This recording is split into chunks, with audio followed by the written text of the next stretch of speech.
एक और class matrix से हमारा टॉपिक रिलेटेड है।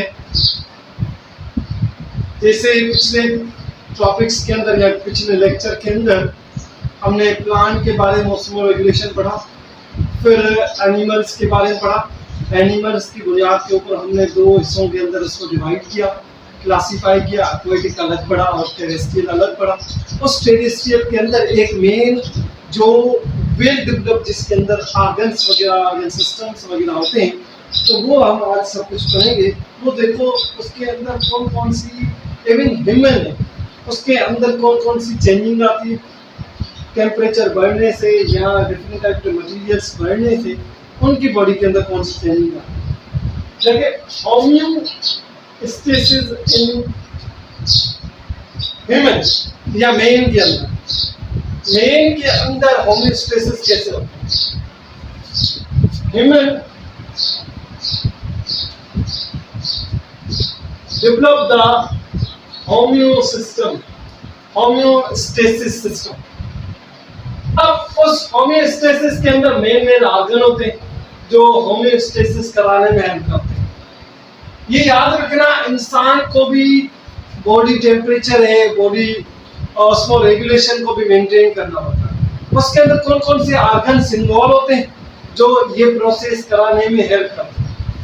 अब पहला नंबर पे हमारे पास स्किन आ जाती है, दूसरे नंबर पे लंग्स आ जाते हैं और तीसरे नंबर पे हमारे पास किडनी आ जाती है। ये तीनों ऑर्गन मेन ऑर्गन है जो होम्योस्टेटिक ऑर्गन है, जो हमारे बॉडी के अंदर गैस हो या इवन यूरिन हो, उनको कैसे बाहर निकाला जाता है, ये पूरा सिस्टम ये तीनों ओबे करते रहते हैं। जैसे पहला नंबर, फर्स्ट नंबर है वो हमारे पास है स्किन। ये याद रखना, हमारी बॉडी के अंदर एक्सटर्नली तौर पे अगर देखा जाए तो skin is the largest organ. Internal अगर देखा जाए तो वो लिवर, एक्सटर्नल देखा जाए तो वो कौन है, स्किन। अब आते हैं उसके बाद ये प्रोटेक्टिव लेयर बचाव भी करती देती है, सबसे ऊपर होती है, फर्स्ट लाइन डिफेंस है। पहले नंबर पे ये आती है, रोकती ये है सबको, इसलिए इसको फर्स्ट लाइन डिफेंस कह रहे हैं। डिफेंस में काम करती है, माइक्रोस्कोपिक ऑर्गेनिज्म को घुसने नहीं देती है, तो ये फर्स्ट लाइन डिफेंस भी है। और skin work as the homeostatic organ, homeostasis organ भी है। और हमारी बॉडी का जो टेम्परेचर है वो भी मेंटेन करते हैं, और प्लस में साल्ट और वाटर भी मेंटेन करने में हेल्प करते हैं। उसके बाद सेकंड वन हमारे पास है लंग्स।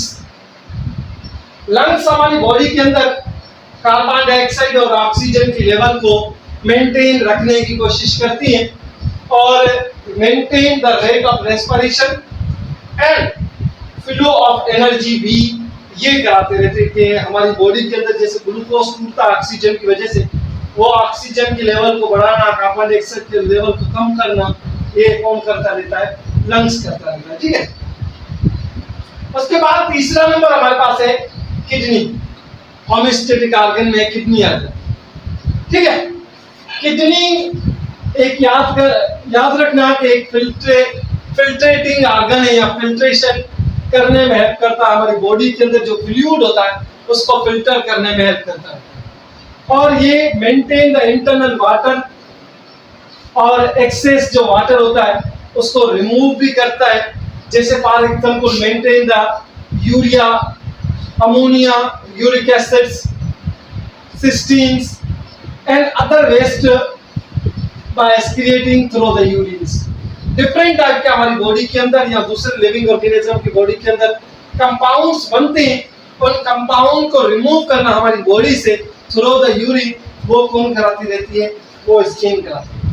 ठीक है, ये चीज याद है। उसके बाद हमारी एक जो मेन फर्स्ट हमारा जो होम्योस्टेटिक ऑर्गन है उसको हम थोड़ा सा डिटेल में पढ़ेंगे। हमारे मैट्रिक क्लास के अंदर थोड़ा सा इसका डिटेल में लिखा हुआ है। वो कौन है, होम्योस्टेटिक ऑर्गन के अंदर इन्वॉल्व कौन होता है, वो होता है स्किन। ये याद रखना कि ह्यूमन स्किन जो है वो कंसिस्ट ऑफ 3 लेयर, 3 लेयर के ऊपर में डिपेंड करती है। एक हमारे पास होती है एपिडर्मिस, सबसे ऊपर वाली, डर्मस उससे नीचे वाली, हाइपोडर्मस सबसे नीचे वाली। ठीक है, ये तीनों लेयर स्किन, ह्यूमन स्किन की है। इन तीनों लेयर के अंदर क्या क्या है, कौन कौन सी चीजें पाई जाती है, ये हम देखेंगे। देखो ये स्किन, सबसे ऊपर वाली एपिडर्मस, उससे नीचे वाली सेकंड लेयर डर्मस, उससे अंदर वाली लेयर जो इनर मोस्ट है जिसको हम क्या कहते हैं, हाइपोडर्मस कहते हैं। उससे भी एक छोटी लेयर होती है जिसको हम सबक्यूटेनियस लेयर कहते हैं। ठीक है, इसके अंदर हेयर फॉलिकल्स भी पाए जाते हैं और प्लस में आर्टरीज, वेन भी पाई जाती है और हमारे नर्व्स, न्यूरॉन या नर्व्स पाई जाती हैं, सेंसरी और मोटर न्यूरॉन दोनों पाए जाते हैं। और हमारी बॉडी के अंदर स्वीट ग्लैंड्स जो होते हैं, पसीने को प्रोड्यूस करते हैं, वो स्वीट पोर स्किन के ऊपर होते हैं और स्वीट ग्लैंड अंदर की जानिब होते हैं और हेयर फॉलिकल अंदर की जानिब होते हैं, हेयर ऊपर की तरफ होते हैं। और इसके अंदर एडिपोर सेल या एडिपोर टिश्यूज होते हैं जो फैट को स्टोरेज करने में हेल्प करते हैं। ये हमारी छोटी सी स्किन का टुकड़ा उठाया, उसकी स्ट्रक्चर बनाई है। स्ट्रक्चर कौन कौन सी जगह पे कौन कौन से पार्ट्स पाए जाते हैं, ये हम इस टॉपिक के अंदर पढ़ेंगे। अब देखो फर्स्ट नंबर पे हमारे एपिडर्मिस, सबसे ऊपर वाली लेयर, जो आउटर मोस्ट लेयर है ना, वो हमारी कौन है, एपिडर्मिस, जो किस चीज की बनी हुई है, फ्लैट सेल, ऐसे ऐसे फ्लैट सेल की बनी हुई बाकायदा, ऐसे फ्लैट सेल और डेड सेल है। डेड सेल क्यों बन जाते हैं, क्योंकि इसके अंदर एक हार्ड प्रोटीन डिपॉजिट हो जाता है जिसको हम केराटिनिन प्रोटीन कहते हैं, वो उसके अंदर डिपॉजिट हो जाता है। डिपॉजिट होने की वजह से ये जो सेल है वो हार्ड हो जाते हैं, इसलिए वो मर जाते हैं, खाली प्रोटेक्शन में काम करते हैं। Do not contain blood vessels, ठीक है, इस लेयर के अंदर एपिडर्मिस के अंदर कोई ब्लड वेसल्स वगैरह नहीं होंगे। ये इम्परमिएबल है और वाटर, यहाँ से कभी भी वाटर इंटर नहीं हो सकता, ये चीज याद रखना। And prevent the loss of water, और ज्यादा पानी को बचाती भी है। ठीक है, एज वेल एज ये प्रोटेक्टिव लेयर है एक किस्म की। और हमारी बॉडी के अंदर अगर माइक्रोस्कोप को prevent the entry of micro organism को प्रॉपर तरीके से घुसने भी नहीं देती हैं, तो प्रिवेंट कर देती है, बचाती है एनवायरनमेंट के अंदर माइक्रोस्कोपिक ऑर्गेनिज्म उनको घुसने नहीं देती है। ठीक है, ये था हमारे पास एपिडर्मिस। उसके बाद आते हैं डर्मस के अंदर, सेकंड लेयर है, ये सेकंड नंबर लेयर है। ये लेयर दो लेयर के बीच में होती है, एक एपिडर्मिस और दूसरी हाइपोडर्मिस के बीच में जो लेयर होती है उसको हम क्या कहते हैं, डर्मस कहते हैं। अब इसके अंदर न्यूरॉन एंडिंग भी पाए जाते हैं जो डिटेक्ट करते हैं हमारे टेम्परेचर चेंज को, एनवायरनमेंट के अंदर टेम्परेचर जो चेंज हो रहा है उसको, और प्लस में सेंसरी सेल भी कह सकते हैं उनको, और प्रेशर को या पेन वगैरह को भी डिटेक्ट करते रहते हैं। हमारे नर्व एंडिंग रिसेप्टर्स होते हैं जो क्या करते हैं, कोई भी स्टिमुलस चेंज होता है, स्टिमुलस चेंज हुआ कॉलन से, ये क्या करते हैं, मैसेज को ट्रांसफर, स्टिमुलस चेंज होता है, स्टिमुलस चेंज होने से ये क्या करते हैं, मैसेज लेके जाते हैं ब्रेन के पास। ठीक है, उसके पास dermis also contain sweat glands, इसके बाद स्वीट ग्लैंड भी है, और ये सीक्रेट स्वीट्स जिसको हम पसीना कहते हैं, ऑन द सरफेस, स्किन की सरफेस के ऊपर जो पानी यूरिन प्रोड्यूस होता है उसको हम पसीना कहते हैं, स्वीट कहते हैं। ठीक है, वो भी प्रोड्यूस करती है, और बॉडी का जो टेम्परेचर है वो भी मेंटेन करने में ये लेयर बड़ा इंपॉर्टेंट रोल अदा करती है। उसके बाद ये secret urea and water and salt को भी सीक्रेट करने में हेल्प करती रहती है। ठीक है, ये चीज याद रखो।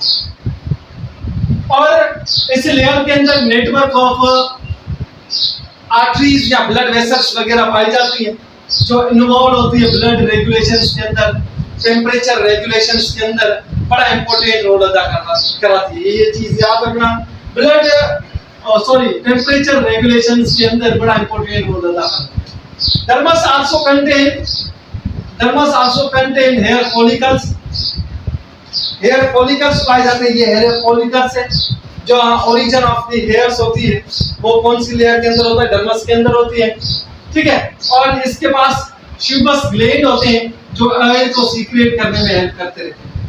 स्वीबेस ग्लैंड भी पाए जाते हैं यहाँ पे, ठीक है, वो भी ऑयल को सीक्रेट करते हैं। उसके बाद हमारे पास है थर्ड लेयर जिसको हम हाइपोडर्मस कहते हैं, सॉरी हाइपोडर्मस कहते हैं।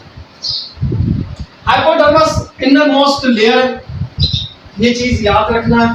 Inner most layer contain fat यानी कि ये एडिपोस है,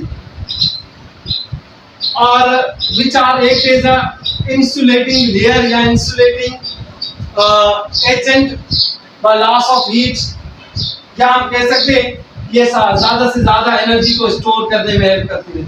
उसके बाद हमारे पास ये सब क्यूटिनस लेयर है, ये भी कुछ फेट होते हैं उनको स्टोरेज करके रखती है, और ये भी इंसुलेटिंग लेयर तौर पे काम आती रहती है। ये हमारा आज का लेक्चर था होमियोस्टेसिस इन मेन। इसके बाद इंशाल्लाह ताला हम नेक्स्ट टॉपिक के अंदर मिलेंगे इंशाल्लाह। Thank you, Allah Hafiz.